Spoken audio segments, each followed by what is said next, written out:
En una parte del texto mío yo digo precisamente que el problema o la dicotomía no es si se abandona o no se abandona el modelo. Yo creo que el problema más bien es que parecería que el mismo modelo clientelar, ese que yo presentaba en el cuadrito, en fin, se continúa. Y creo que no ha habido un gobierno más clientelar que el que tenemos actualmente. Es decir, creo que las prácticas son las mismas e incluso las mismas prácticas de no respeto a las normas, a las leyes, etc. Y con esto paso a lo que planteaba Romeo, que creo que había ahí una acusación de normativismo, digamos. Puede ser una herencia marxista que tengo, ¿no? El marxismo es lo más normativo.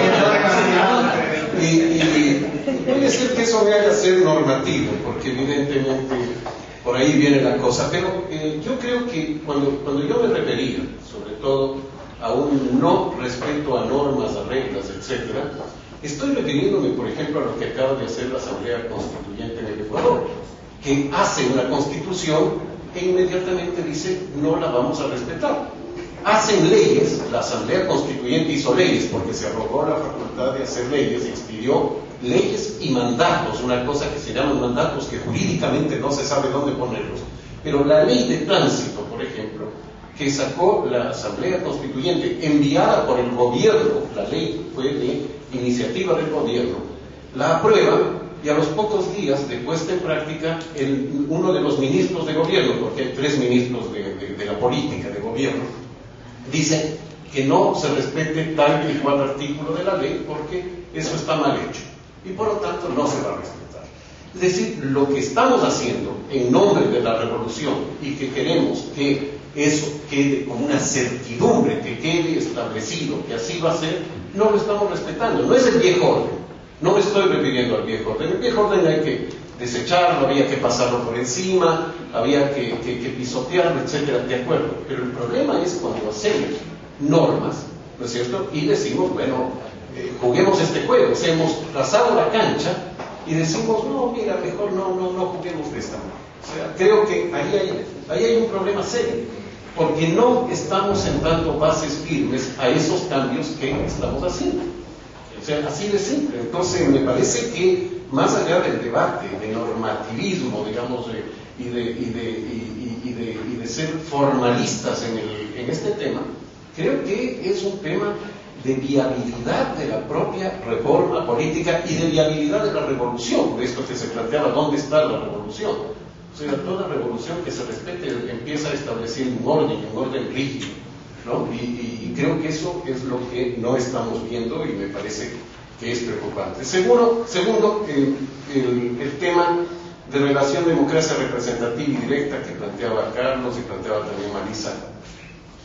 Y yo creo que por democracia directa se está entendiendo un montón de cosas y se está poniendo ahí cualquier cosa. Ya me referí al Consejo Ciudadano y de Participación Social, que se lo toma como la gran expresión de la democracia directa. Pero que a mí me digan que es democracia directa una cosa constituida por 7 personas seleccionadas por un concurso de méritos, bueno, yo me pongo a dudar que eso sea democracia directa.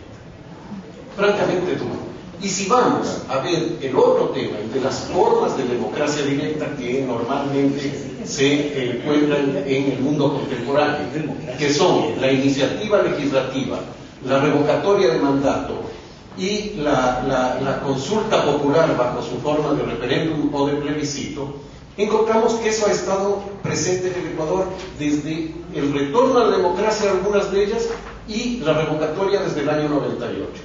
Ustedes me pueden preguntar cuántas veces se ha utilizado. La revocatoria jamás. Se puede decir que los requisitos eran muy altos, sí, pero puede ser eso. Pero es más fácil salir a la calle, tumbarse un presidente, que recoger el 10%, el 15% de firmas. Es obvio. Es más fácil pegarle a un diputado, como se ha hecho muchas veces en el estacionamiento del Congreso o lo que fuera, que recoger las firmas para sacarle a ese diputado y que no vuelva más. Es decir, creo que ahí hay un problema diferente. Quizá aquí caigo incluso en un campo que a mí no me gusta mucho y que no lo manejo además, que es el de la cultura política, pero también el de las prácticas políticas. Y creo que aquí hay mucha tela que cortar. ¿Cuántas veces se ha utilizado la consulta popular? En Ecuador se ha utilizado muchísimo. Se han utilizado 8 veces en el nivel nacional y 5 veces en el nivel subnacional. ¿De quién ha sido la iniciativa? De los gobiernos. De los gobiernos, nunca de la ciudadanía. Y la ciudadanía tiene la facultad desde que retornamos a la democracia, hace 30 años. ¿Cuántas veces se ha utilizado la iniciativa legislativa? Una, para una ley electoral que lo hizo Participación Ciudadana, un organismo como Transparencia acá en Perú, estos de vigilancia electoral. Nada más. Es decir, un país en donde ha habido una cantidad, una densidad de participación social, no ha utilizado nunca los recursos institucionales que tenían a la mano.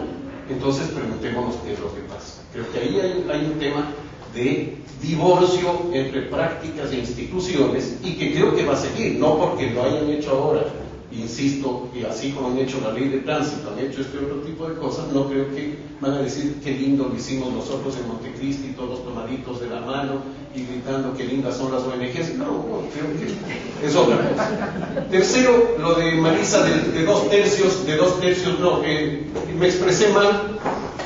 Lo que yo decía es que quienes sostienen que la muerte cruzada, que es este procedimiento de que los dos se van, dicen que tienen las mismas facultades el uno y el otro. Y quería decir que eso no es así, pero estoy totalmente de acuerdo en que no puede ser una forma expedita que se le saque al presidente con 1 tercio, digamos, ¿no? Sería casi como la elección de Daniel Ortega con 25%, y eso significa mayoría. Por último, creo que el tema de que las reformas se han hecho en gobiernos de facto es algo que hemos venido diciendo en muchos países de América Latina. Y es probable que sí, en efecto, encontremos que hay leyes que son fundamentales que se han hecho.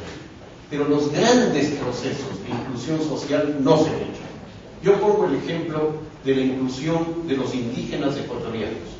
El avance que ha tenido los pueblos indígenas en un país como Ecuador es gracias a la democracia, a la inclusión democrática.